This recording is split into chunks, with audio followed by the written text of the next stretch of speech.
Se nas Filipinas as mulheres são fortes e independentes, é diferente em outros países, especialmente no Oriente Médio, porque lá as mulheres não têm direito de trabalhar.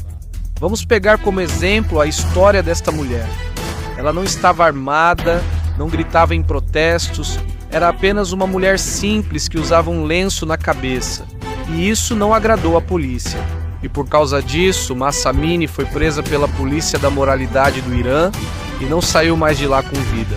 A morte dela foi o motivo pelo qual os protestos explodiram, não só contra as leis do hijab, mas também contra todo o país, porque milhões de mulheres em diferentes partes do mundo islâmico já vinham sofrendo com a crueldade há muito tempo. O que aconteceu com Mahsa não foi um caso raro, e isso acontece repetidamente. De Teherã a Cabul até Riad, muitas mulheres são silenciadas, limitadas e gradualmente apagadas, não por estrangeiros, mas pelo próprio sistema que deveria protegê-las. E isso não é apenas uma questão de direitos humanos, também se trata do colapso da sociedade.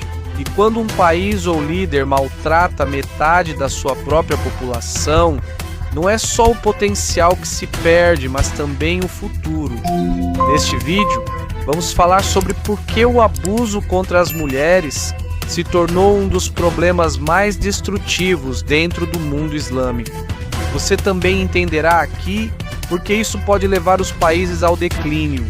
Esta não é a história de uma única mulher em um país, mas sim um grande problema que está acontecendo em diferentes lugares do mundo. Mas antes de continuarmos, por favor, curta este vídeo, isso já é uma grande ajuda para nós, criadores de conteúdo. Muito obrigado!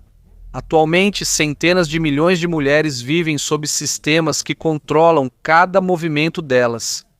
O que elas vão vestir? Para onde vão? Com quem vão se casar? Se podem trabalhar? Se podem estudar? Se elas podem sair de casa sem a permissão de um homem? No Irã, a polícia da moralidade patrulha as ruas para prender mulheres que, segundo eles, não estão vestidas adequadamente. Eles pegam as mulheres, colocam-nas em vans e as levam para centros de detenção. Muitas são espancadas e, às vezes, acontece o que aconteceu com Mahsa Amini.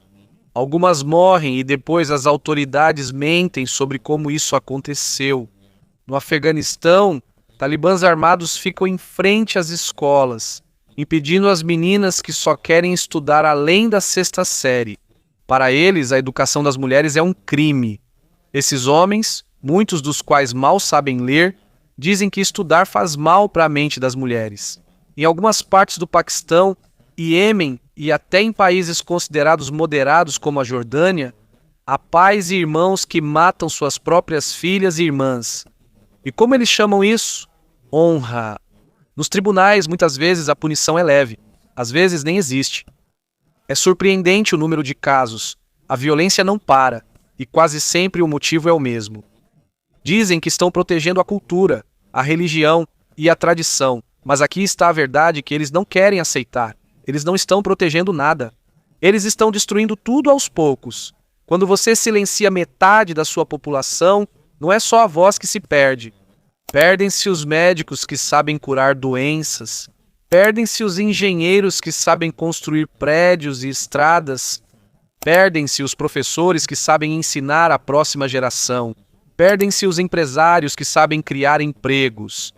Perdem-se as mães que sabem criar filhos que respeitam as mulheres. Em outras palavras, perde-se o futuro e há um preço para essa perda. Isso está sendo pago agora com pobreza, desordem e o lento colapso da sociedade. Vamos olhar para o dinheiro, porque nada mostra mais claramente o quão grave é o abuso sistemático contra as mulheres do que seu impacto na economia. O Oriente Médio e o Norte da África têm o menor número de mulheres empregadas em todo o mundo. Em 2022, de acordo com o Banco Mundial, apenas 19% das mulheres em idade ativa estavam empregadas ou, ao menos, procurando emprego. Se olharmos para o mundo todo, a média de mulheres empregadas é de 48%. Isso significa que é o dobro do que é alcançado no Oriente Médio. E em alguns países, a diferença chega a 68%. No Egito, é apenas 15%. No Iraque, cai ainda mais para 11%. E na Jordânia, mesmo com uma taxa de alfabetização feminina de quase 100%. A participação feminina na força de trabalho ainda está parada em apenas 15%. Pense no que esses números significam. Pense em uma rua no Cairo ou em Bagdá. De cada 5 mulheres que você vê, 4 delas não estão na economia formal. Não é por falta de companhia. Não é por falta de inteligência ou capacidade, mas sim porque existem leis, costumes e autoridades que decidiram que as mulheres devem permanecer invisíveis e sem valor quando se trata de dinheiro. Qual é o resultado disso? Países inteiros funcionando como se só metade estivesse operando. Economias sufocadas pela ideologia. E o problema fica ainda mais evidente quando olhamos para o desemprego. Para as mulheres árabes que realmente tentam entrar no mercado de trabalho, a taxa de desemprego chega a 42,5%, 3 vezes maior do que a média global para as mulheres. Mas nada foi mais grave do que o que aconteceu no Afeganistão.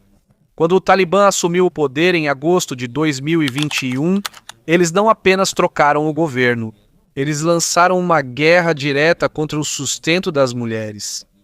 As mulheres foram proibidas de trabalhar na maioria dos empregos, negócios foram fechados, e metade da população foi informada como se não tivesse mais o direito de aparecer em público. De acordo com o Programa das Nações Unidas para o Desenvolvimento, a proibição das mulheres de trabalharem tira do Afeganistão US$ 1 bilhão por ano. Isso representa 5% de todo o PIB do país. Desaparece todos os anos. É sacrificado para o extremismo enquanto milhões de afegãos passam fome. Mas a situação está piorando ainda mais. De acordo com a Unicef, impedir que meninas afegãs frequentem o ensino médio custa ao país mais 2,5% do PIB anual.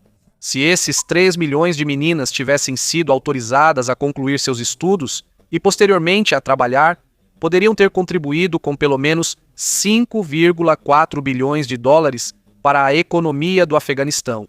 Mas em vez disso, elas permanecem em casa, ano após ano, assistindo ao desaparecimento gradual de seu futuro, aguardando por uma liberdade que talvez nunca chegue. E lembre-se, o Afeganistão já era um dos países mais pobres do mundo, mesmo antes de tudo isso acontecer. Agora, 2/3 da população precisam de assistência humanitária de emergência apenas para sobreviver. Quase 97% dos afegãos correm o risco de cair abaixo da linha da pobreza. Há crianças sendo vendidas por famílias desesperadas. E qual é a resposta do Talibã para essa tragédia? Mais proibições, mais portas fechadas, um aperto ainda mais rígido. Mas isso é o que mais revolta. Temos provas claras, inegáveis, de que o caminho oposto realmente funciona. Veja Bangladesh, um país de maioria muçulmana que escolheu um caminho diferente. Eles investiram pesado na educação das mulheres. Eles abriram oportunidades de trabalho. E o resultado é claro. A participação feminina na força de trabalho aumentou de 10% em 2003 para mais de 36% em 2016. A economia explodiu. Com um crescimento de 6 a 7% ao ano, a taxa de pobreza caiu. Bangladesh se tornou uma das maiores histórias de sucesso no mundo em desenvolvimento. Agora compare isso com o Paquistão. Quase a mesma população, quase os mesmos recursos. Mas as mulheres foram mantidas à margem. A participação feminina na força de trabalho permaneceu em torno de 22%. E a economia fraca, instável, sem direção.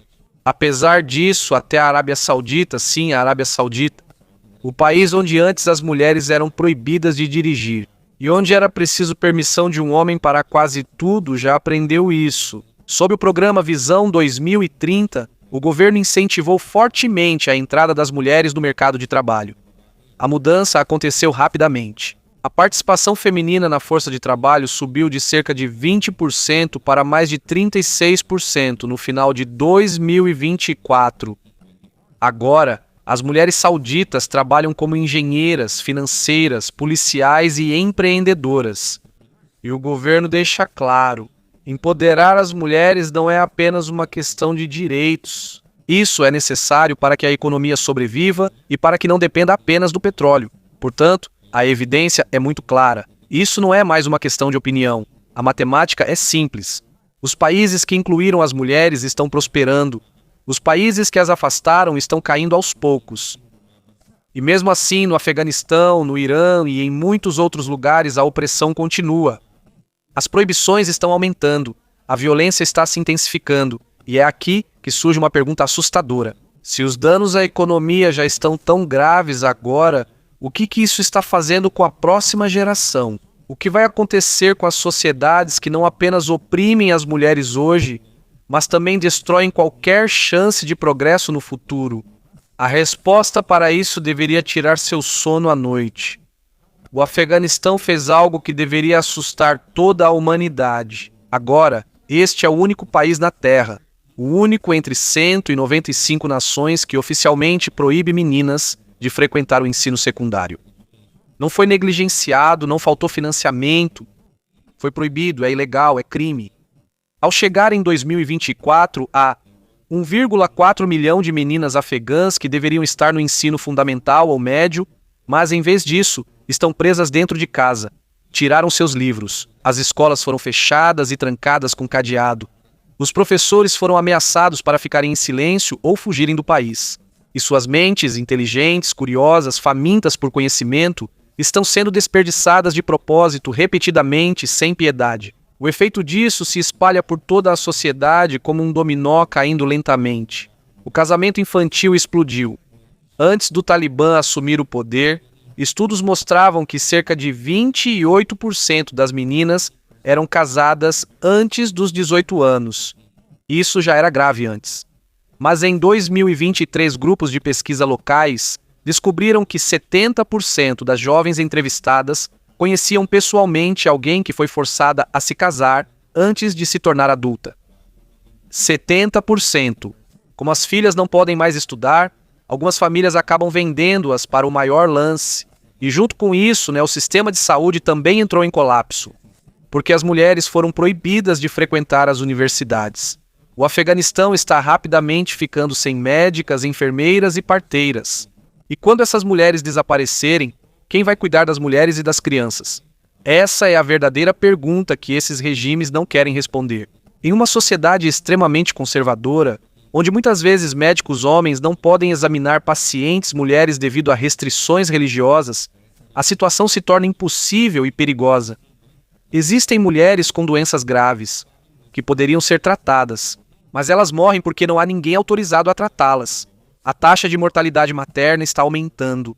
Bebês morrem no parto, mas poderiam sobreviver com assistência médica adequada. E em dezembro de 2024, o Talibã emitiu uma ordem proibindo as mulheres de estudarem medicina ou se tornarem parteiras. Isso fechou uma das últimas portas que ainda estavam abertas.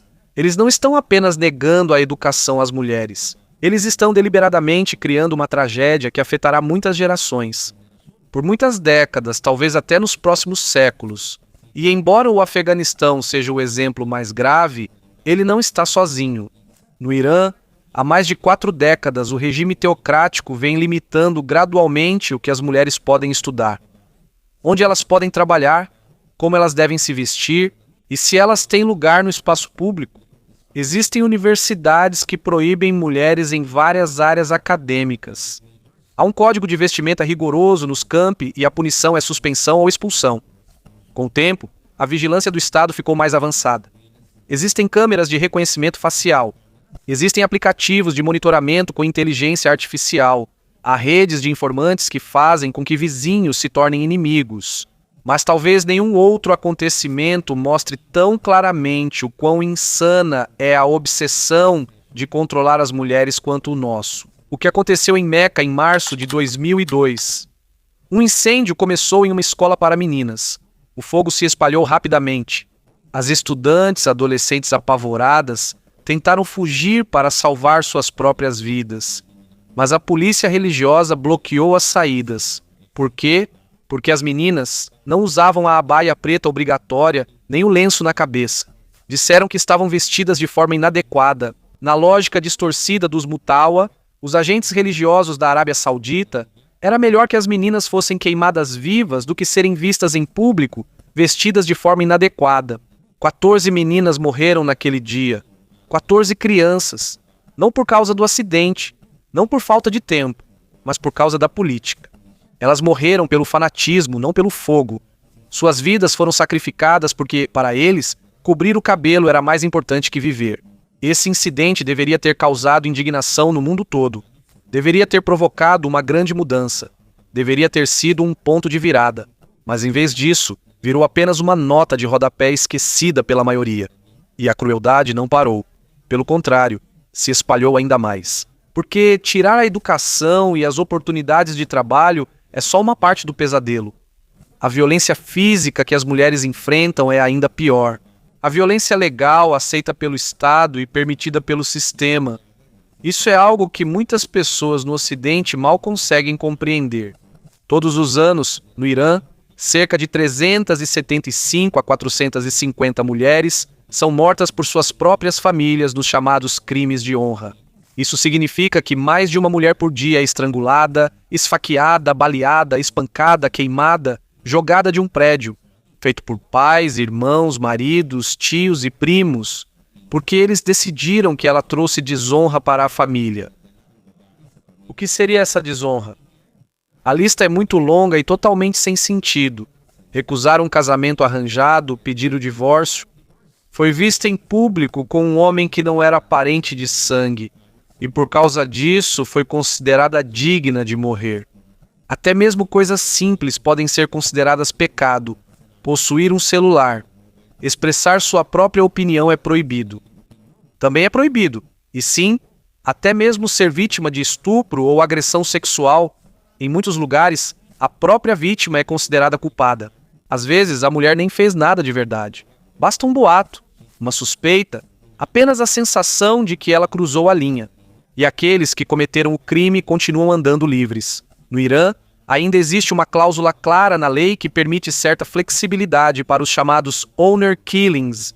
Quando quem mata é o pai ou avô paterno da vítima, muitas vezes a punição é só alguns anos de prisão, não uma condenação completa por assassinato. Em outras palavras, o Estado legalizou o assassinato de mulheres com a bênção da família. É como se a lei dissesse a cada homem: as mulheres da sua família são sua propriedade. E se elas não te agradarem, você tem o direito de tirá-las do caminho. Desde que começaram os protestos por causa de Mahsa Amini em 2022, o número de feminicídios no Irã aumentou em 60%. 85% das vítimas foram mortas pelos próprios maridos. E enquanto isso acontece, a República Islâmica afirma que está protegendo as mulheres. Mas são as próprias leis deles que criam um sistema praticamente sem punição para o tratamento injusto das mulheres. O histórico do Paquistão também não é limpo. A famosa Ordenança Hudud, implementada em 1980 sob o comando do líder militar Zia-ul-Haq, tinha uma regra muito rígida. Quando uma mulher denunciava que havia passado por uma situação injusta, ela precisava apresentar 4 testemunhas oculares muçulmanas adultas do sexo masculino para comprovar isso. 4 testemunhas para a própria experiência. Se ela não conseguisse isso, o que é quase impossível de acontecer, ela ainda poderia ser processada por fazer uma acusação injusta. A vítima é quem sofre, enquanto quem cometeu o erro fica livre.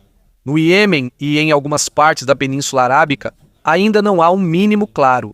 Há meninas de 8 ou 9 anos sendo casadas com homens 3, 4 ou 5 vezes mais velhos do que elas. O corpo delas ainda não está pronto para a responsabilidade de uma família. A mente delas também não está pronta para consentir com nada, mas ninguém pergunta o que elas querem. A opinião delas não importa. O consentimento delas não importa. Para o sistema, elas são apenas uma transação, não pessoas. E em grande parte do mundo islâmico, são as próprias leis que colocam a mulher como inferior. No tribunal, o testemunho de uma mulher vale apenas metade do testemunho de um homem. Sua herança também é metade. Para viajar, trabalhar, casar, divorciar-se ou tomar decisões sobre o próprio corpo, ela precisa da permissão de um homem. Ela não é uma cidadã plena. Ela é apenas uma propriedade viva. Por isso, essa é a pergunta que todos que defendem esse sistema precisam responder. O que acontece com uma sociedade em que as próprias mães sentem medo, que força e reprime as próprias filhas e reprime as próprias irmãs? O que acontece quando metade da população vive com medo todos os dias? A resposta é cruel, mas clara. Aos poucos, essa sociedade vai ficando fraca. Isso não é especulação. Não é uma opinião dos Estados Unidos. Isso está documentado, analisado e comprovado. De acordo com estudos do Comitê Internacional da Cruz Vermelha, das Nações Unidas e de várias instituições acadêmicas, existe uma conexão direta entre a desigualdade de gênero e a instabilidade de um país. O padrão se repete várias vezes.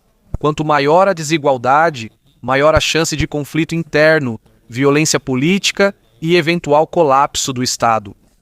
Esse padrão funciona em diferentes continentes, diferentes culturas e diferentes períodos da história. As sociedades que repetidamente oprimem as mulheres tendem a ser mais ditatoriais, mais corruptas, mais violentas e mais frágeis. Elas têm mais dificuldade em resolver problemas de forma pacífica. Com mais frequência, acabam em guerra civil, estão mais próximas do colapso. Agora, veja os países com os piores históricos em relação aos direitos das mulheres. Afeganistão, Iêmen, Somália, Síria, Sudão.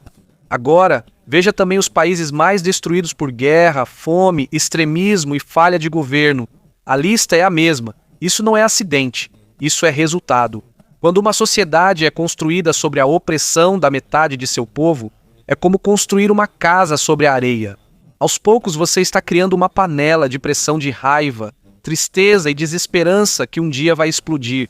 E quando a violência se torna normal dentro da família, ela se espalha para a comunidade, para a política e para toda a sociedade.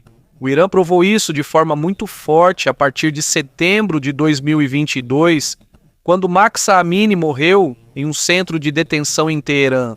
Ela foi morta por homens cujo trabalho supostamente era impor a moralidade. A explosão aconteceu mais rápido e mais forte do que qualquer um esperava. Em apenas algumas horas, protestos explodiram em Teherã. Em poucos dias, isso se espalhou por muitas cidades. Havia garotas que subiram em cima dos carros e queimaram seus lenços enquanto as pessoas gritavam. Os estudantes marcharam dentro das universidades, gritando: mulher, vida, liberdade. Os trabalhadores fizeram greve. Os lojistas fecharam suas lojas em solidariedade. Durante muitos meses, a República Islâmica enfrentou o maior desafio ao seu poder desde a Revolução de 1979 que criou o regime. Os protestos alcançaram todas as províncias, todos os níveis da sociedade, todos os grupos étnicos. Este não é um movimento pequeno. Foi uma revolta nacional contra tudo o que o regime representa. E a resposta do regime mostrou o que ele realmente é. De acordo com a missão de apuração de fatos da ONU sobre o Irã, as forças de segurança mataram pelo menos 551 manifestantes nos meses seguintes. Incluindo 49 mulheres e 68 crianças, eles usaram fuzis de assalto, espingardas e munição real contra civis desarmados. Eles prenderam mais de 20 mil pessoas. Os detentos foram torturados sistematicamente de uma forma tão brutal que é difícil descrever em detalhes. Os prisioneiros, homens e mulheres, foram estuprados como forma de intimidação e punição. Eles executaram publicamente os meninos usando guindastes como forca, como um aviso para qualquer um que pensasse em resistir. E mesmo assim, o espírito de resistência continua vivo.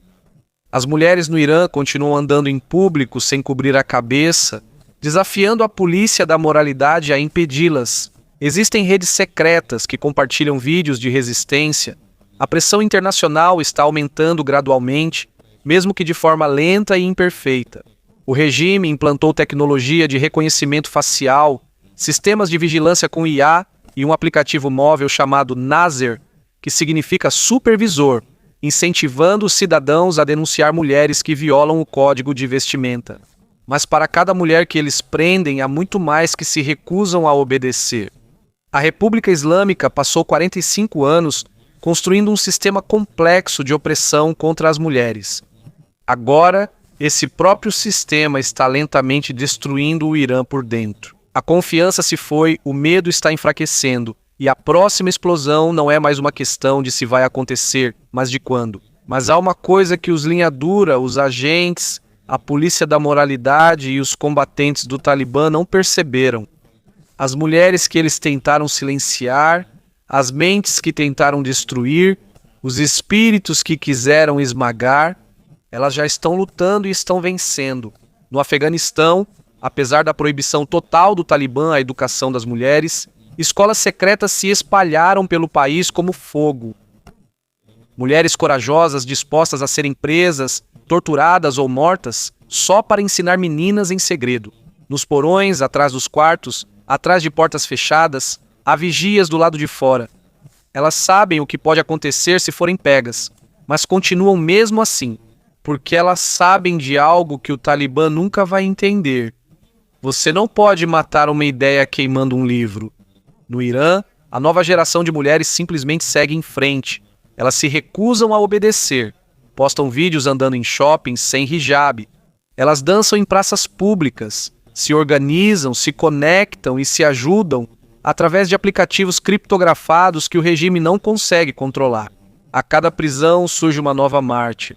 A cada repressão, mais alguém se junta à luta. E é possível uma verdadeira reforma mesmo em lugares que antes pareciam sem esperança. No Marrocos, a família foi completamente transformada. Em 2004, as mulheres se tornaram cidadãs plenas. Elas passaram a ter o direito de pedir o divórcio, cuidar dos filhos e herdar de forma justa. Na Arábia Saudita, ocorreram mudanças que, se pensássemos há 15 anos, pareceriam impossíveis. Hoje, as mulheres lá dirigem em rodovias abertas, participam de shows e eventos esportivos, lideram grandes empresas, viajam para outros países sem a permissão de um homem e andam em público sem um guardião. Lá atrás, a mudança ainda não terminou, ainda não é rápida o suficiente e, em muitos lugares, nem sequer começou. Mas há uma prova clara. O progresso é possível. O Islã e os direitos das mulheres não são inimigos. Milhões de muçulmanos em todo o mundo provam isso todos os dias, pela forma como vivem, criam seus filhos e tratam cada metade da humanidade como igual. A questão não é se a reforma é possível. A questão é se os regimes vão mudar antes de desmoronarem completamente, levando consigo milhões de vidas inocentes. Porque está claro, a queda virá para aqueles que se recusam a mudar. Nenhum país na história se tornou grande enquanto esmagava metade do seu povo. Nenhum império durou travando guerra contra as próprias mães. Nenhuma civilização prosperou ensinando aos filhos que as filhas não têm valor. A queda de uma nação nem sempre acontece por invasão estrangeira, crise econômica ou desastre natural. Às vezes a decadência começa por dentro. Às vezes o veneno vem do próprio líder, das próprias leis, da interpretação distorcida da fé e da tradição. Às vezes a queda é lenta, geração após geração, enquanto o potencial é desperdiçado. O talento é destruído e os mais inteligentes fogem para lugares onde lhes é permitido pensar. E é exatamente isso que está acontecendo agora em grande parte do mundo islâmico. Mahsa Amini não escolheu ser um símbolo. Ela era apenas uma mulher curda de 22 anos visitando parentes em Teherã. Ela só queria viver normalmente. Mas a polícia da moralidade disse que o lenço que ela usava estava um pouco fora do lugar. 3 dias depois disso, ela estava morta. E o nome dela é... O seu grito é o de milhões. A morte dela expôs o que muitos já sabiam há muito tempo, mas o mundo não queria enxergar. O sistema que diz protegê-los, as sociedades islâmicas, é o próprio que os destrói. O abuso contra as mulheres não é uma questão pequena, não é uma cultura diferente e não é um problema dos outros. Isso é a rachadura no coração de uma civilização. E a cada dia isso só aumenta. Por isso, essa é a pergunta que todos precisam responder. Cada governo, cada líder religioso, cada família, cada indivíduo. O mundo islâmico vai escolher a união ou a própria extinção? Vai abraçar as mulheres, libertar seu potencial e construir um futuro digno de ser vivido? Ou vai continuar se enterrando, silenciando cada voz uma a uma, até não restar mais nada para ser salvo? O relógio está correndo, a pressão está aumentando, e quando a história deste tempo for escrita, só uma coisa importará: quem prevaleceu.